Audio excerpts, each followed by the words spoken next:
Hello everyone, my name is Garima. Welcome to my YouTube channel Garima art. तो guys, जैसा कि आज हमारा टॉपिक क्या रहेगा, तो आज का हमारा टॉपिक रहेगा राजस्थानी शैली। और राजस्थानी शैली की हमने कितनी क्लास कंप्लीट कर ली है, तो इसकी हमने 6 क्लास कंप्लीट कर ली है। और आज हमारी कौन सी क्लास चलेगी, तो आज ये राजस्थानी शैली की हमारी 7th क्लास होगी और ये राजस्थानी शैली की लास्ट क्लास होगी। इसके बाद हम नेक्स्ट क्लास में राजस्थानी शैली से रिलेटेड MCQs करेंगे। तो आज की हमारी क्लास का टॉपिक क्या हो जाएगा, आज की जो हमारी क्लास का टॉपिक है वो है राजस्थानी शैली। और राजस्थानी शैली के अंतर्गत आज हम कौन सी शैलियों को पढ़ेंगे, तो आज हम पढ़ेंगे अलवर शैली को, उनियारा शैली को, जयपुर शैली को और शेखावटी शैली को। तो गाइस, क्लास को शुरू करने से पहले मेरी आप सभी से एक हम्बल रिक्वेस्ट है, अगर आपको मेरी वीडियोस पसंद आती है तो प्लीज़ मेरे चैनल को लाइक और सब्सक्राइब ज़रूर करिए।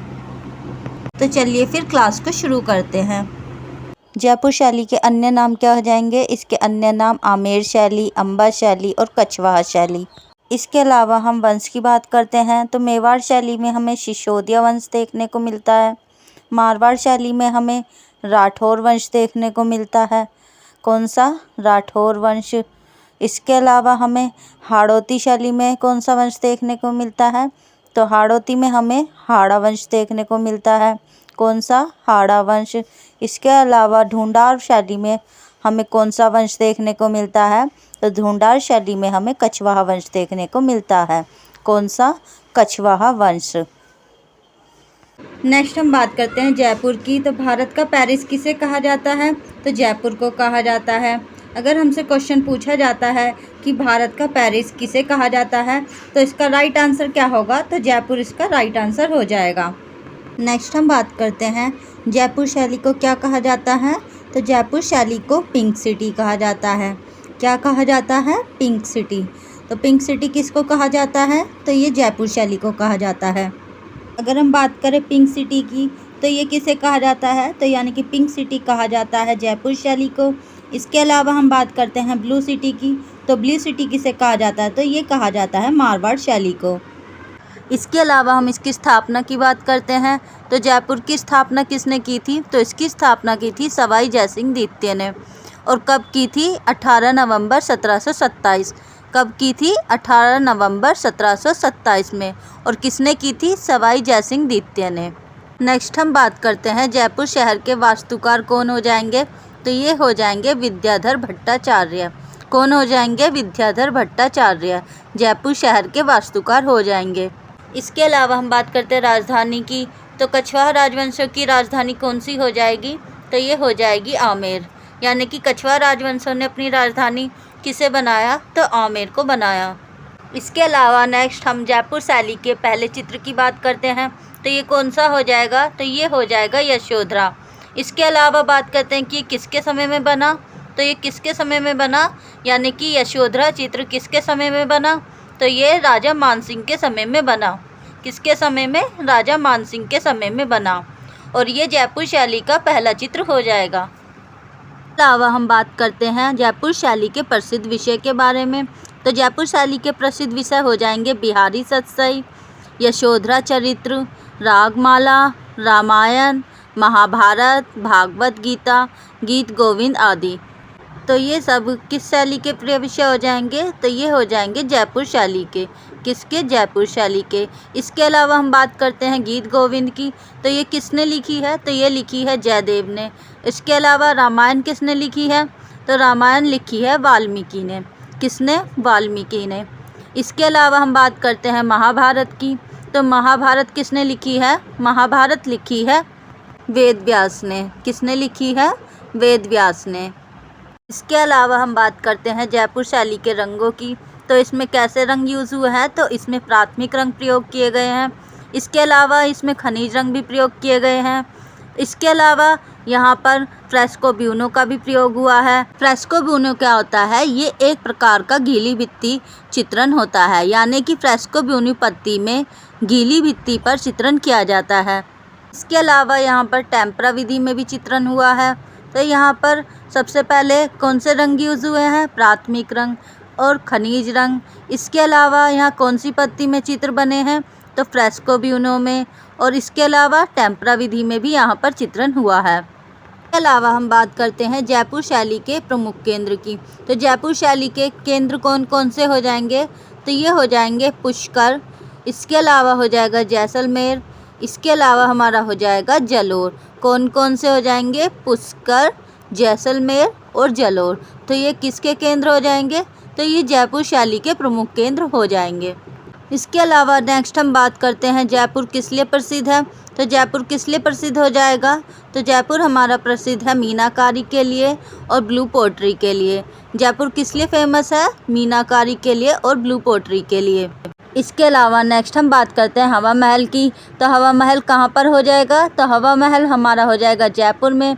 इसके अलावा इसका निर्माण किसने करवाया? तो इसका निर्माण करवाया सवाई प्रताप सिंह ने। किसने? सवाई प्रताप सिंह ने। इसके अलावा हवा महल का वास्तुकार कौन हो जाएगा? तो इसके वास्तुकार हो जाएंगे लालचंद। कौन हो जाएंगे? लालचंद। नेक्स्ट हम बात करते हैं इसके चरमोत्कर्ष की। तो जयपुर शैली का चरमोत्कर्ष हमें किसके समय में देखने को मिलता है? तो ये हमें देखने को मिलता है सवाई प्रताप सिंह के समय में। किसके समय में? सवाई प्रताप सिंह के समय में। यानी कि अगर हमसे पूछा जाता है जयपुर शैली का चरमोत्कर्ष किसके काल का है, तो ये किसके समय का हो जाएगा? तो ये राजा सवाई प्रताप सिंह के समय का हो जाएगा। इसके अलावा हम बात करते हैं जयपुर शैली के विकास की। तो इसके विकास का समय क्या हो जाएगा? तो जयपुर शैली के विकास का समय क्या हो जाएगा? तो ये हो जाएगा 1700 से 1900 के मध्य। यानी कि जयपुर शैली के विकास कब हुआ? तो ये 1700 से 1900 ईस्वी के मध्य हुआ। इसके अलावा हम बात करते हैं कि हमें इस शैली पर किसका प्रभाव देखने को मिलता है? तो ये हमें यूरोपीय भित्ति चित्रण का प्रभाव देखने को मिलता है। किस शैली पर? जयपुर शैली पर। नेक्स्ट हम जयपुर शैली के चित्रकारों के बारे में पढ़ेंगे। तो सबसे पहले हम बात करेंगे साहिब राम की। तो साहिब राम हमारे जयपुर शैली के प्रमुख चित्रकार हो जाएंगे। इसके अलावा लाल हो जाएंगे, इसके अलावा मोहम्मद शाह हो जाएंगे, इसके अलावा हमारे हो जाएंगे बिहारी लाल। तो ये सब हमारे जयपुर शैली के प्रमुख चित्रकार हो जाएंगे। इसके अलावा नेक्स्ट हम जयपुर शैली के चित्रों की बात करेंगे। तो सबसे पहले हम बात करते हैं गोवर्धनधारी चित्र की। तो ये हमारा कहाँ पर संग्रहित हो जाएगा? तो ये हमारा संग्रहित हो जाएगा सिटी पैलेस संग्रहालय जयपुर में। कहाँ पर?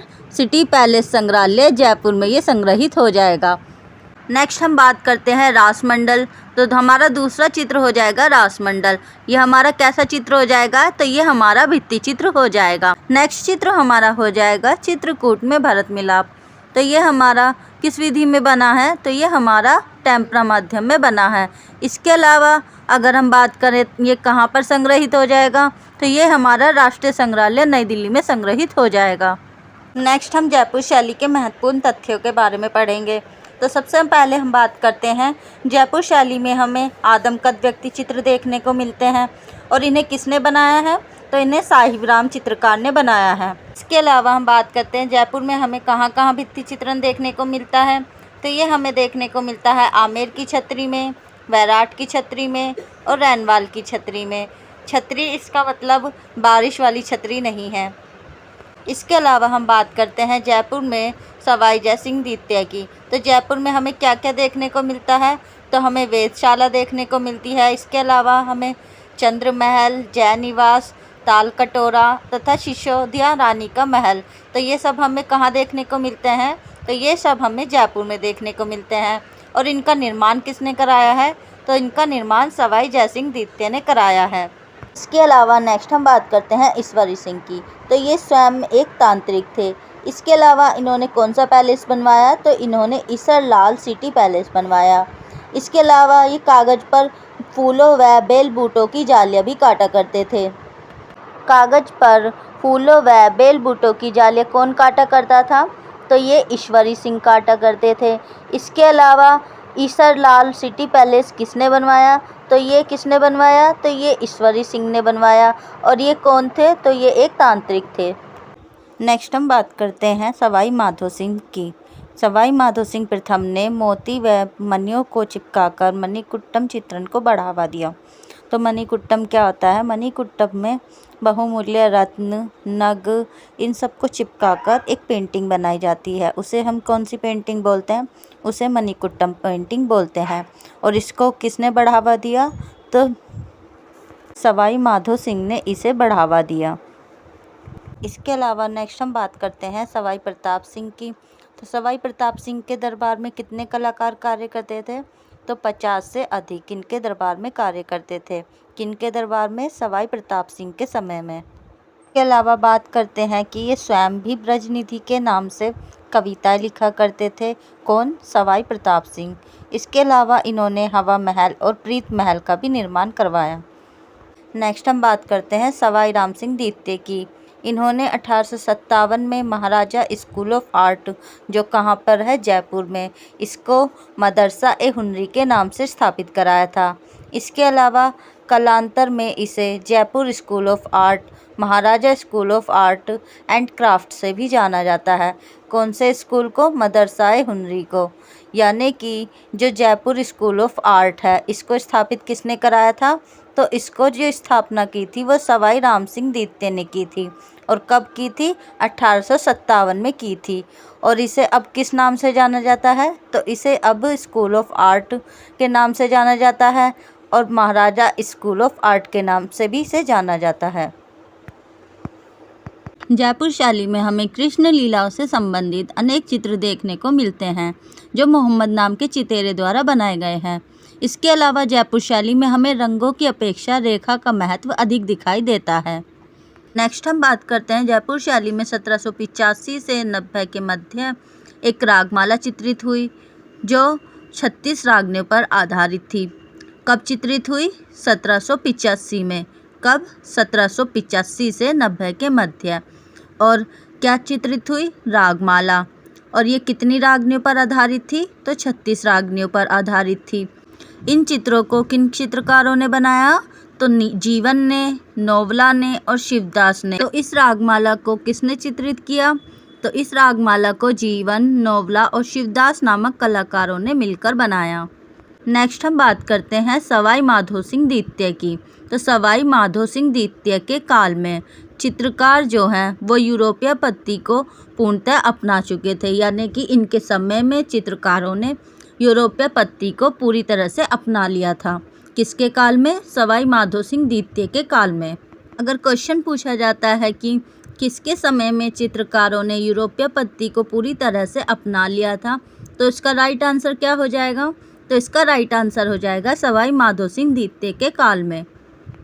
जयपुर शैली पर हमें किस शैली का प्रभाव सबसे अधिक देखने को मिलता है? तो जयपुर शैली पर हमें सबसे अधिक प्रभाव मुगल शैली का देखने को मिलता है। किस शैली का? मुगल शैली का। यानी कि जयपुर शैली पे सबसे अधिक प्रभाव किस शैली का पड़ा? तो मुगल शैली का पड़ा। नेक्स्ट हम बात करते हैं इस समय में चित्रित चित्र कौन सा 10 महाविद्या का जवाहर सेट प्रमुख है? कौन सा 10 महाविद्या का जवाहर सेट प्रमुख है, जो किसके समय का बना है? तो ये बना है सवाई माधो सिंह द्वितीय के समय का। नेक्स्ट हम पढ़ेंगे अलवर शैली को। तो जयपुर शैली जो है वो हमारी ओवरऑल कंप्लीट हो चुकी है। अब नेक्स्ट हम अलवर शैली को पढ़ेंगे। नेक्स्ट हम बात करते हैं अलवर की। तो अलवर की स्थापना किसने की? तो इसकी स्थापना महाराजा प्रताप सिंह ने की। इसके अलावा हम बात करते हैं अलवर शैली के जन्मदाता की। तो अलवर शैली के जन्मदाता कौन हो जाएंगे? तो ये महाराजा प्रताप सिंह हो जाएंगे। इसके अलावा नेक्स्ट हम बात करते हैं यह शैली 1775 में जयपुर शैली से अलग हो गई थी। कौन सी शैली? अलवर शैली। 1775 में कौन सी शैली जयपुर शैली से अलग हो गई थी? तो अलवर शैली। नेक्स्ट हम इसके चरमोत्कर्ष की बात करते हैं। तो अलवर शैली का चरमोत्कर्ष हमें किसके समय में देखने को मिलता है? तो ये हमें विनय सिंह या बन्ने सिंह के काल में देखने को मिलता है। इसके अलावा कौन सी शताब्दी में देखने को मिलता है? तो 19वीं शताब्दी में देखने को मिलता है। नेक्स्ट हम देखते हैं जयपुर से 2 चित्रकार राजा प्रताप सिंह के समय अलवर आते हैं। कितने चित्रकार? 2 चित्रकार। कौन कौन से? डालू राम और शिव कुमार। यानी कि जयपुर से 2 चित्रकार डालू राम और शिव कुमार राजा प्रताप सिंह के समय अलवर आते हैं। कौन कौन से चित्रकार आते हैं? डालू राम और शिव कुमार, जिसमें से शिव कुमार जो है वो वापस चला जाता है। नेक्स्ट हम अलवर शैली के मुख्य चित्रकारों के बारे में पढ़ेंगे। तो सबसे पहले हमारे हो जाएंगे डालू राम। इसके अलावा हमारे हो जाएंगे मूलचंद। नेक्स्ट हो जाएंगे Baldev. Next Ghulam Ali. Next सालगा। Next हमारे हो जाएंगे शिव कुमार।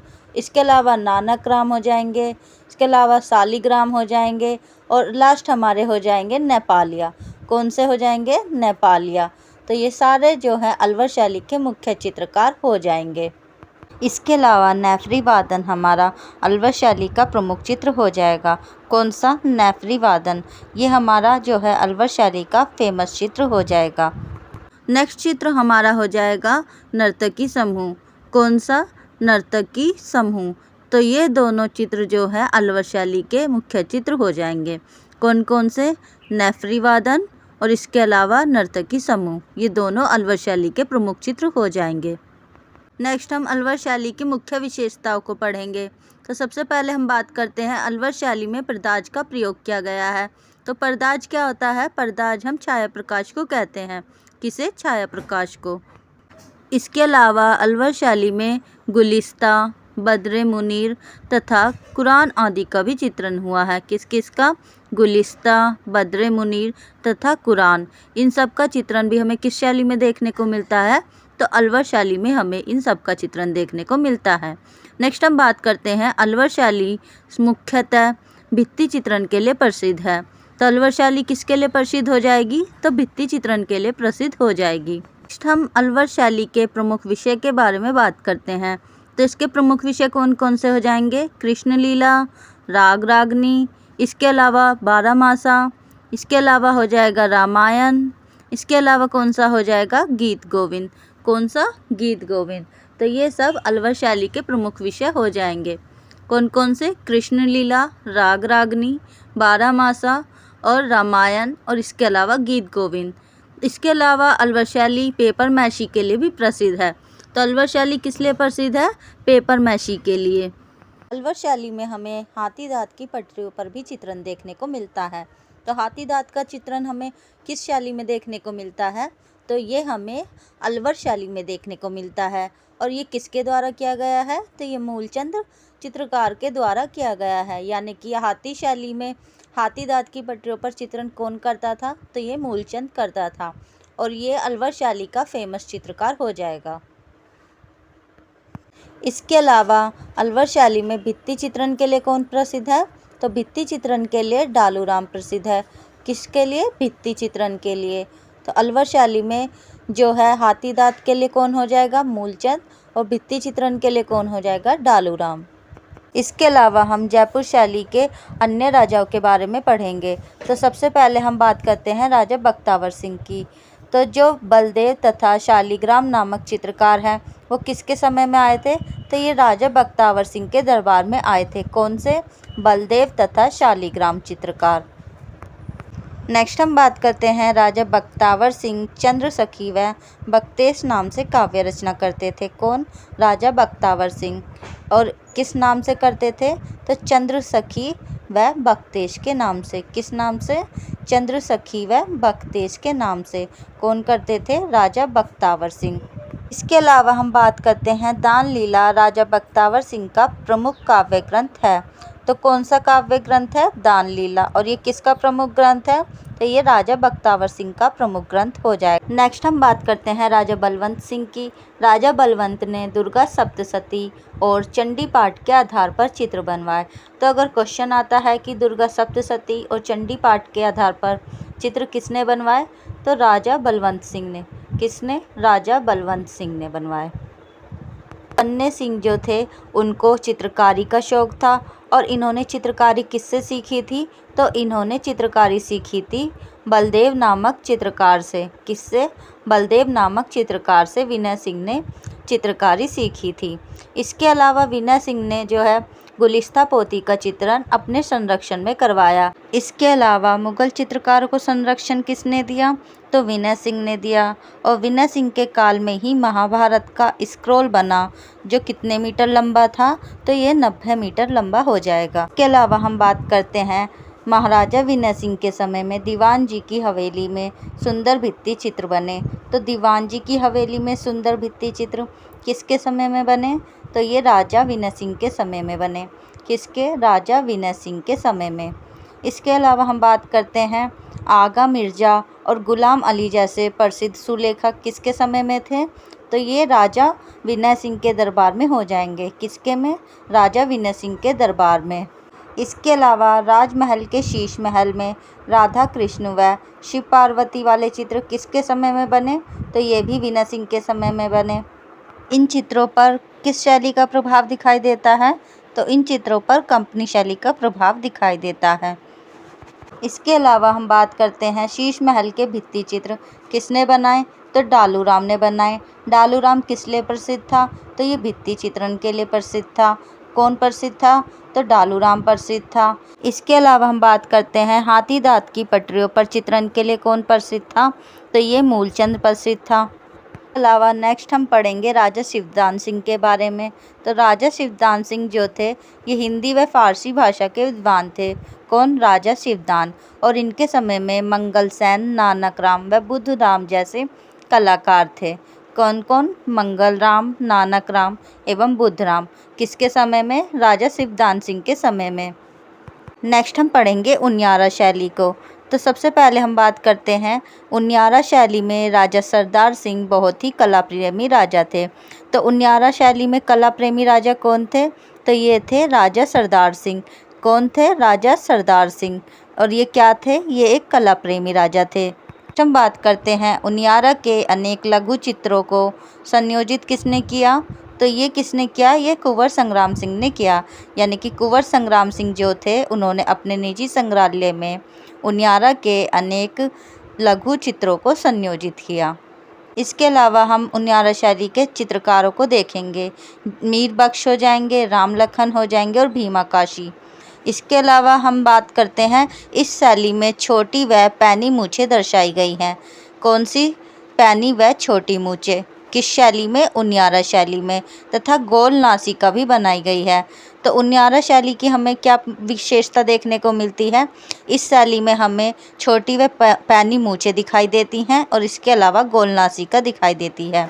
नेक्स्ट हम उनियारा शैली के मुख्य चित्रों को देखेंगे। तो सबसे पहले हमारा हो जाएगा राम दरबार। इसके बाद हमारा हो जाएगा राम सीता लक्ष्मण। इसके अलावा हमारा हो जाएगा हनुमान। जो हनुमान चित्र है वो किसने बनाया है? तो ये मीरबख्श कलाकार ने बनाया है। किसने? मीरबख्श कलाकार ने। कौन सा? हनुमान चित्र। नेक्स्ट हम शेखावटी शैली को पढ़ेंगे। शेखावटी को हवेलियों की चित्रकला भी कहा जाता है। किसे? शेखावटी शैली को हवेलियों की चित्रकला भी कहा जाता है। किसको? शेखावटी शैली को। यहाँ पर भित्ति चित्रण प्रमुख रूप से किया गया है। कहाँ पर? शेखावटी शैली में। यानी कि शेखावटी शैली में हमें भित्ति चित्रण मुख्य रूप से देखने को मिलता है। यहाँ पर सर्वप्रमुख चित्र जो हो जाएगा वो कौन सा हो जाएगा? तो ये हमारा हो जाएगा भित्ति चित्र, जो कि कौन सा आ जाएगा? कृष्ण की 8 गोपियाँ हाथियों के रूप में। तो यहाँ का जो शेखावटी शैली का प्रमुख चित्र हमारा हो जाएगा, तो ये हमारा हो जाएगा कृष्ण 8 गोपियों के साथ में, जो कि एक भित्ति चित्र है।